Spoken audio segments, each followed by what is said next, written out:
Hello bachcho, let's see this question. The question says that in a segment of DNA, 32 kilobases are present. If DNA segment has 320 adenine molecules, then what will be the number of cytosine? Option 1, 1560, option 2, 1480, option 3, 780 and option 4, 740. तो इस question में हमसे बोला है कि एक DNA के अंदर 3.2 किलो बेसिस प्रेजेंट है और हमें बताना है कि अगर उसके अंदर 320 एडेनाइन मॉलिक्यूल्स रहेंगे तो उसके अंदर साइटोसिन के कितने नंबर प्रेजेंट है।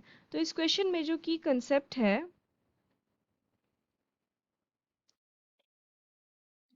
That is regarding the pairing in base pairing या फिर हम कह सकते हैं पेयरिंग इन डीएनए। ठीक है, तो डीएनए के अंदर जो बेसिस रहते हैं ना वो कैसे पेयर रहते हैं। एडेनाइन जो होता है वो हाइड्रोजन बॉन्ड्स बनाता है विथ थायमीन एंड जो साइटोसिन रहता है वो हाइड्रोजन बॉन्ड बनाता है with guanine.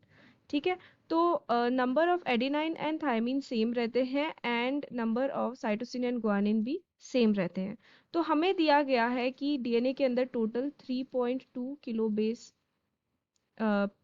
Kilo base pairs present है।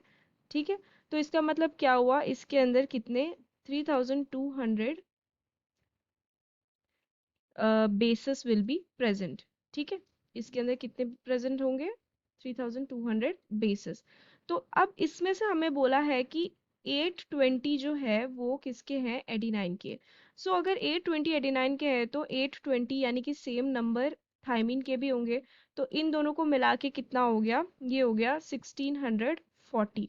तो अगर हम इस 1640 को माइनस करेंगे फ्रॉम द टोटल बेसिस तो हमारे पास बचता है 1560 बेसिस।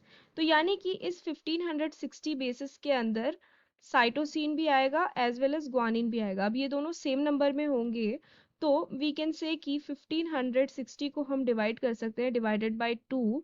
तो हमें पता चल जाएगा कि इस डीएनए के अंदर 720 साइटोसिन है एंड 780 साइटोसिन है एंड 780 guanine भी है।